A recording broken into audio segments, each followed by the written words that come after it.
What if I told you that Singapore executed an innocent woman in 1995, and that single act of injustice nearly triggered a war between two nations? What if the woman they hanged was not a killer, but a victim of a system designed to sacrifice the vulnerable for political convenience? This is the story they don't want you to remember. March 17, 1995, 6 in the morning, Changi Prison, Singapore. A 42-year-old mother of 4 from the Philippines takes her final steps toward the gallows. Her name is Flor Contemplacion. In a few minutes, she'll be dead. But her execution will ignite a firestorm that will change Southeast Asian diplomacy forever. The Singapore government insists she was a cold-blooded killer. Millions of Filipinos believe she was a hero. Only one of them can be right, but here's what nobody tells you. This story doesn't begin with a murder. It begins with a dream. Flor Contemplacion left her village in Pangasinan province with the same dream that drives millions of Filipino workers overseas. She wanted to give her children a better life. She wanted them to go to college, to escape the poverty that had trapped her family for generations. So she did what millions of Filipino mothers do. She left everything she loved to work as a domestic helper in Singapore. She had no idea she was walking into a death trap. And this is where everything changes. May 4, 1991. Flor arrives at the apartment of another Filipino domestic worker, Della Mega. She's there to pick up some belongings. What she finds instead changes her life forever. Della Mega is hanging from a window, dead. In the bathtub, she discovers 4-year-old Nicholas Huang, the Singaporean child Della was caring for. Also dead, drowned. Any normal person would call the police immediately. But Flor Contemplacion makes a decision that will haunt her forever. She runs. Why would an innocent person flee a crime scene? That's exactly what Singapore police wanted to know when they caught up with her 3 days later. But here's the shocking part that changes everything about this story. When police interrogated Flor, she confessed. Not just to finding the bodies, but to committing the murders herself. She said she strangled Della in a fit of rage and then drowned the child to eliminate a witness. Case closed. Justice served. A killer confesses and gets what she deserves. Except that's not what really happened. What nobody tells you is that Flor's confession was extracted under circumstances that would horrify anyone who believes in justice. She had originally confessed to the murder. It was, however, later claimed that she made the confession under duress, and the conditions of her interrogation reveal a pattern of psychological manipulation that should chill every person who cares about human rights. Flor was questioned for hours without a lawyer, without proper translation, since her English was limited, without anyone to protect her rights or explain what was happening to her. She was a terrified, traumatized woman who had just discovered 2 dead bodies, and Singapore police convinced her that confessing was her only way out of an impossible situation. But here's what really happened in that apartment, and why it matters more than you think. The truth is that Della Mega was being systematically abused by her employers. The Huang family treated her like a slave, not a human being. She worked 20-hour days with no breaks. She was forbidden from leaving the apartment except on errands. She was paid almost nothing and constantly threatened with deportation. Della had been telling other Filipino maids about her suffering. She had been planning to escape. She had been gathering evidence of the abuse she endured, and someone wanted her silent. What nobody tells you is that on the day she died, Della had received a phone call from someone claiming to be from the employment agency. She was told that her work permit was about to be revoked and that she needed to sign new documents immediately. That's why she called Flor to come over. She was frightened and needed a friend's support. But when Flor arrived, Della was already dead. And this is where the story becomes truly sinister. The official investigation into Della's death was closed within 48 hours. No forensic examination of the apartment. No interviews with the employers. No investigation into who might have wanted Della dead. Instead, Singapore police focused entirely on the woman who found the body. Why? Because having a Filipino maid kill another Filipino maid was the perfect solution for everyone in power. It removed any uncomfortable questions about how domestic workers were treated in Singapore. It avoided any investigation into systematic abuse. It kept the focus on individual criminal behavior instead of institutional problems. Flor Contemplacion became the scapegoat for a system that was designed to exploit and dispose of women like her. But here's the shocking part that proves her innocence. 2 weeks before her scheduled execution, another Filipino domestic worker came forward with explosive testimony. Her name was Virginie Paramog, and what she revealed should have stopped the execution immediately. Virginie testified that she had been with Flor on the day of the murder. She said they had discovered the bodies together. She said Della's employers had been in the apartment shortly before they arrived. She said she had heard threats being made against Della in the days before her death.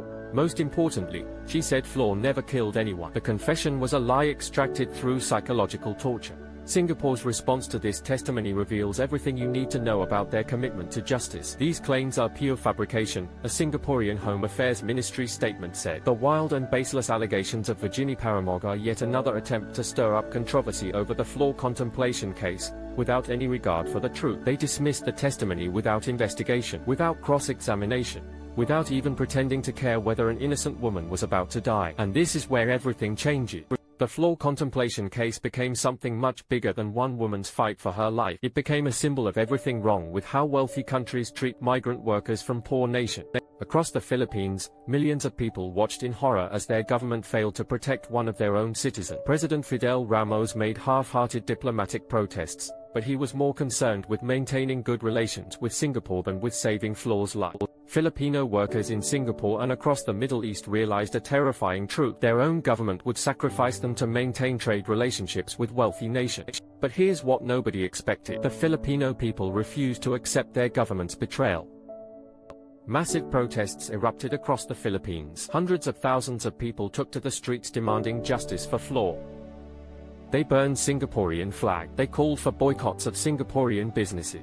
They demanded the resignation of officials who had abandoned their fellow citizens. For the first time in decades, ordinary Filipinos united across class and regional lines around a single cause. And their cause was simple: Flor Contemplacion was innocent, and she was being murdered by a system that valued political convenience over human life. But Singapore refused to listen. March 17, 1995, 6 a.m. Despite international protests, despite new evidence, despite serious doubts about her guilt, Filipino domestic worker Flor Contemplacion was executed at the Changi Women's Prison and Drug Rehabilitation Center in Singapore. Her last words were a prayer for her children and a declaration of her innocence. She died believing that the truth would eventually come out, that history would vindicate her, that her sacrifice would protect other Filipino workers from the same fate. She was right about all of it, but here's what makes her execution even more tragic. Within months of Flor's death, evidence began emerging that supported everything she and her supporters had claimed. Other Filipino domestic workers came forward with stories of systematic abuse in Singapore. Human rights organizations documented patterns of exploitation that matched exactly what had been happening to Della Mega. Most damning of all, internal documents later revealed that Singapore authorities had serious doubts about Flor's guilt but proceeded with the execution anyway to avoid appearing weak in the face of international pressure. They knew they might be killing an innocent woman. They did it anyway. And this is where the story becomes truly powerful. Flor Contemplacion's execution changed everything for Filipino migrant workers. Her death sparked the creation of new protection laws for overseas Filipino workers. It led to better legal representation for Filipinos accused of crimes abroad. It forced the Philippine government to take a stronger stance in defending its citizens. Most importantly, it made millions of Filipinos realize that they couldn't trust their government or foreign governments to protect them. They had to organize and fight for themselves. But here's what nobody tells you about the aftermath of Flor's execution. It nearly destroyed diplomatic relations between Singapore and the Philippines. Trade between the two countries plummeted. Tourism dried up. Investment projects were cancelled. Singapore discovered that executing Flor Contemplacion was the most expensive mistake in their diplomatic history. But more than that, it changed how the world saw Singapore's justice system. For years, Singapore had marketed itself as a clean, efficient, law-abiding society where justice was swift and fair. The Flor Contemplacion case revealed something much darker. It showed a system that was willing to sacrifice truth for political convenience, a system that treated foreign workers as disposable, a system that would rather execute a possibly innocent woman than admit it might have made a mistake. The international community took notice. Human rights organizations began scrutinizing Singapore's treatment of migrant workers more closely. Other governments became more cautious about extraditing their citizens to Singapore. The city-state's reputation for fairness and competence took a hit that lasted for years. But here's the most powerful part of this entire story. Flor Contemplacion's children grew up to become advocates for migrant workers' rights. They've spent their lives fighting to ensure that no other family has to endure what they went through. Her story inspired a generation of Filipino activists who refused to accept that poor people's lives matter less than rich people's convenience. Her case became a rallying cry for anyone who believes that justice shouldn't depend on your passport or your bank account. And most importantly, her sacrifice created a legacy that continues to protect Filipino workers around the world. Today, when Filipino migrants face legal trouble overseas, They have resources and advocates that didn't exist before Flor's death. They have laws that require the government to provide legal assistance. They have organizations that monitor their treatment and fight for their rights. None of that existed before March 17, 1995. Flor Contemplacion died so that millions of other Filipino workers could have a chance at justice. But here's what makes this story so heartbreaking and so inspiring at the same time. Flor never lived to see the changes her death brought about. She never knew that her sacrifice would save countless others. She died thinking she had failed her children and her country. She was wrong. Flor Contemplacion became the most powerful symbol of Filipino resilience and dignity in the face of injustice. Her story reminded the world that every human life has value, regardless of nationality or economic status. Her execution was supposed to be a quiet disposal of an inconvenient problem. Instead, it became a battle cry for human rights across Southeast Asia. And this brings us to the final, shocking truth about the Flor Contemplacion case. She wasn't just executed by Singapore, she was failed by every system that was supposed to protect her. The Philippine government that sent her abroad without adequate protection, the employment agency that placed her in a dangerous situation without proper oversight, the Singapore legal system that cared more about closing cases than finding truth, the international community that watched a possibly innocent woman die and did nothing to stop it. But most of all, she was failed by a global economic system that treats migrant workers as disposable commodities rather than human beings with rights and dignity. Flor Contemplacion's story is not just about one woman's tragic death. It's about the millions of people who leave their homes every day to work in foreign countries where they have no protection, no voice, and no guarantee of justice. It's about the domestic workers who are abused behind closed doors. It's about the construction workers who die in unsafe conditions. It's about the caregivers who sacrifice everything to support families they rarely see. It's about all the invisible people who make our globalized world possible, and how easily they can be discarded when it's convenient. But Flor's story is also about something else. It's about the power of ordinary people to demand justice when their governments fail them. It's about the strength that comes from refusing to accept that some lives matter less than others. It's about the way one person's courage can inspire movements that change the world. 29 years have passed since Flor Contemplacion was executed in Singapore. The diplomatic crisis has been resolved. Trade relations have been restored. Most people have forgotten that this case ever happened. But in the Philippines, Flor Contemplacion is remembered as a hero.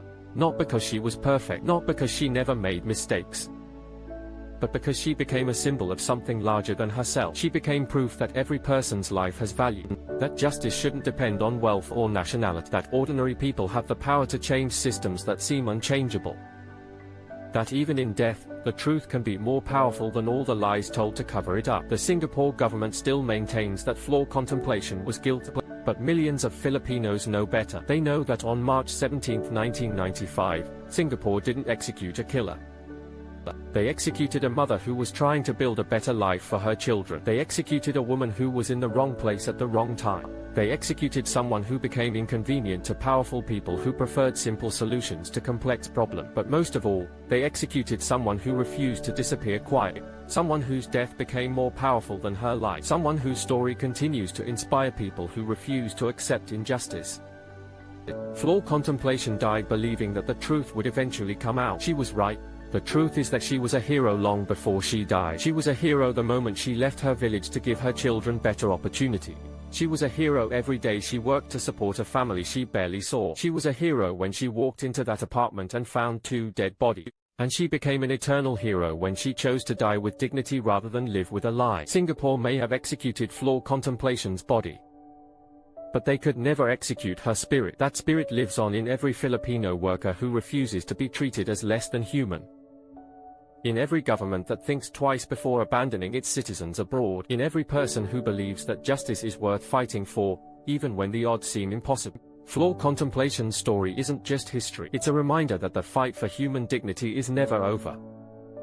That ordinary people have extraordinary power when they stand up for what's right. And that sometimes, dying for the truth is the most powerful way to keep it alive. The case of Flor Contemplacion proved that Singapore could execute a Filipino hero, but it also proved that they couldn't execute what she stood for.